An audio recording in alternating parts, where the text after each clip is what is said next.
नमस्ते बच्चों, विज्ञान के सेशन में आप लोगों का स्वागत है। प्राकृतिक संपदा का आप जैसा जानते हैं हमारा चैप्टर भी पूरा हो गया और एक सेशन हमने प्रश्न और उत्तर का भी कर लिया है।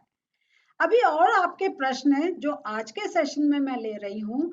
तो आज का हम पहला प्रश्न पढ़ते हैं। मृदा, जिसको हम मिट्टी भी बोलते हैं, उसका निर्माण किस प्रकार होता है?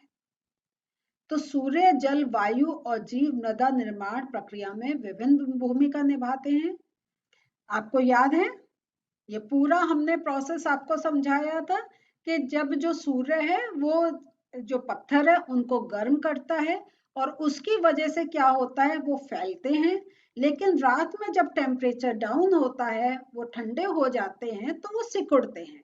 तो जब ये फैलना और सिकुड़ने की प्रक्रिया चलती है, तो इस कारण उनमें एक दरार, एक उनका ग्रूव्स एक उत्पन्न हो जाते हैं और फिर जो बड़े पत्थर होते हैं वो छोटे छोटे पीसेस में टूट जाते हैं।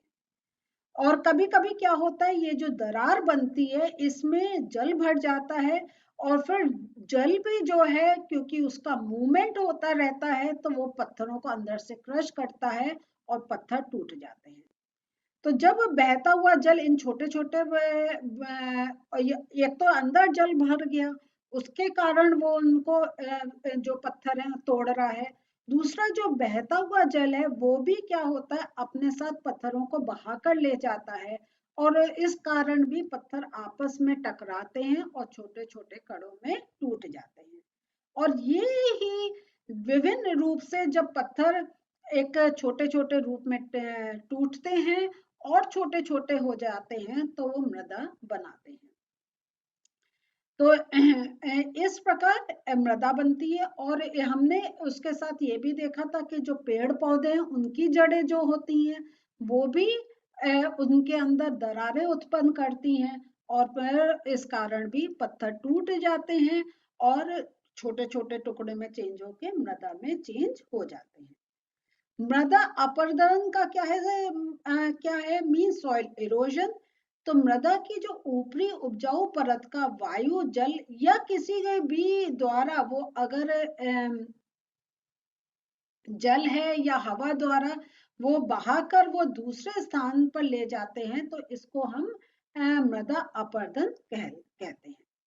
और इसका मुख्य कारण क्या है? वनों की कटाई, एक ही जमीन पर बार बार खेती करना, या हमने ये भी पढ़ा था कि पशुओं द्वारा जब अत्यधिक चराई होती है, तो जब पशु वो घास खा लेते हैं तो वो क्योंकि वो तो अपने दांत से खींच रहे हैं, अपने जो पंजे हैं उनसे खुरच रहे हैं, तो जड़ें बाहर आ जाती हैं और इस कारण जब प्लांट्स खत्म होने लगते हैं, जड़ें खत्म होने लगती हैं, तो सॉइल फ्री हो जाती है।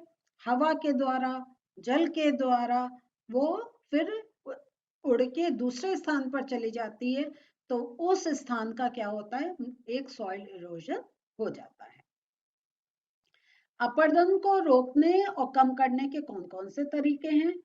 तो अपरदन को रोकने और कम करने के ये हम तरीके देखते हैं। नदियों पर बांध बनाना। नदियों पर बांध बनाना चाहिए ताकि वर्षा के दिनों में जब नदियां पूरी तरह अपने उफान पर होती हैं, तो बहुत सी उपजाऊ मिट्टी को भी वो पानी के साथ बहाकर ले जाती हैं। तो अगर हमको बाढ़ पर नियंत्रण कर लेंगे, तो जो सॉइल इरोजन है उस पर भी कंट्रोल कर लेंगे। पशुचारण पर रोक। हमें बहुत अधिक पशुचारण नहीं करवाना चाहिए और अत्यधिक पशुचारण से खेतों और घास की जो वनस्पतियां होती हैं वो कम हो जाती हैं। और जैसा मैंने अभी थोड़ी देर पहले कहा था कि वो जो उनके खुर होते हैं वो उससे भी मिट्टी टूटती है और इसके कारण जो वर्षा का जल खेतों से मिट्टी को बहा ले जाता है। घास तथा वनस्पतियों की जड़ें मिट्टी को पकड़कर रखती हैं। वृक्षारोपण करना चाहिए। पौधों की जड़ें मृदा को बांधे रखती हैं, जिससे जल तथा हवा उसे बहा नहीं सकती। इसलिए जहां मृदा अपरदन की समस्या अधिक हो, वहां अधिक से अधिक हमें पेड़ भी लगाने चाहिए। चक्रण में कृषि, एक ही फसल को हमें बार बार उगाने में क्या होता है, मृदा के जो पोषक तत्व होते हैं वो समाप्त हो जाते हैं, वो कम हो जाते हैं। इसलिए हमें फसलों को भी एक चेंज करते रहना चाहिए, तो सॉइल में एक फर्टिलिटी भी बनी रहती है और प्लस वो सॉइल बंधी हुई भी रहती है।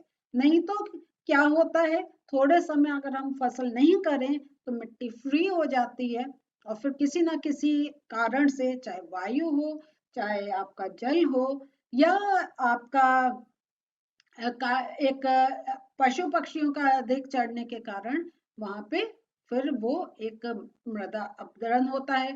तो अगर हम एक जो हमारा वेजिटेशन है, जो हमारा प्लांटेशन है, उसको प्लांट वे में करें तो हम सॉइल को भी बचा सकते हैं। जीवों को जल की आवश्यकता क्यों होती है? सभी जीवों में कोशिकीय प्रक्रियाएं जल के माध्यम से ही होती है और अधिकतर पदार्थों का संबंध द्रव्य अवस्था में ही होता है। अतः प्राणियों के लिए जल अति आवश्यक होता है। अब हमारा दूसरा प्रश्न आ रहा है, जल चक्र में के क्रम में जल की कौन कौन सी अवस्थाएं पाई जाती है? तो इस अवस्था में हमें द्रव अवस्था मिलती है, गैस अवस्था मिलती है और ठोस अवस्था मिलती है। द्रव अवस्था हमें जल के रूप में मिलती है, गैस अवस्था हमें जल वाष्प के रूप में मिलती है और ठोस अवस्था हमें बर्फ के रूप में मिलती है। तो यह पूरा एक जल क्रम का प्रोसेस में हमें ये तीन अवस्थाएं देखने को मिलता है। जैविक रूप से महत्वपूर्ण दो यौगिकों के नाम दीजिए जिसमें ऑक्सीजन और नाइट्रोजन दोनों पाए जाते हैं। तो यहाँ पे हम देखते हैं दो यौगिक, प्रोटीन और आपका न्यूक्लिक एसिड है।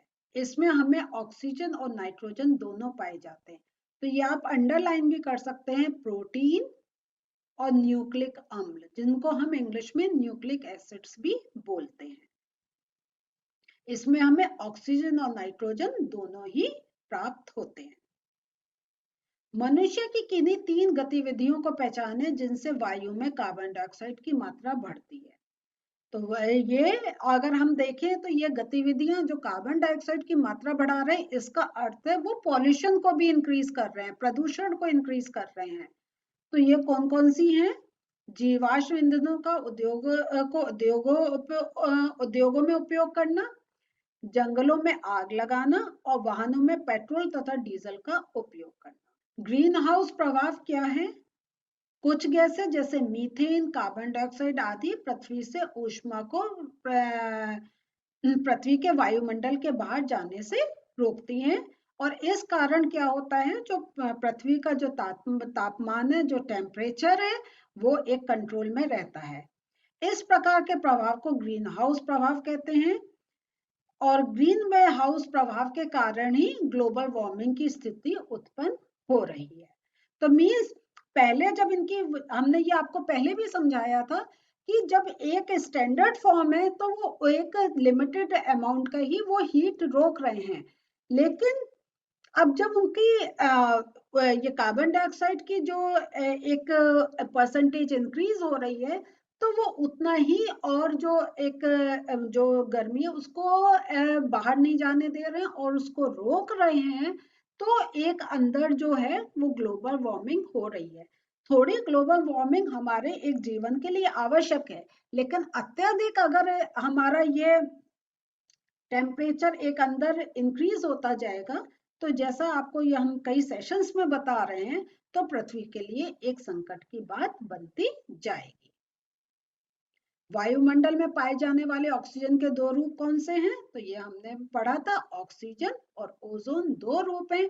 ऑक्सीजन जहां हमारे लिए एक अति आवश्यक है श्वसन क्रिया के लिए, वहीं ओजोन एक पॉइजनस गैस है जो अगर हम उसको इनटेक करें तो नुकसान हो सकता है, लेकिन ओजोन का दूसरा कार्य है कि वो अल्ट्रावायलेट लाइट को नीचे नहीं आने देती है।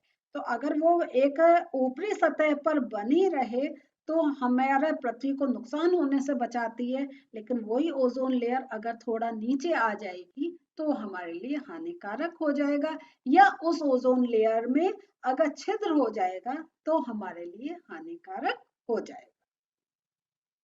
तो बच्चों आज ये प्रश्न उत्तर हमें एक जो सेशन कर रहे हैं वो इसीलिए है कि आपको हर प्रश्न का उत्तर मिले, लेकिन उसके साथ साथ हम थोड़ा चैप्टर भी रिवाइज कर लेते हैं तो आपको एक याद आ जाना चाहिए कि हाँ ये हमने पढ़ा था।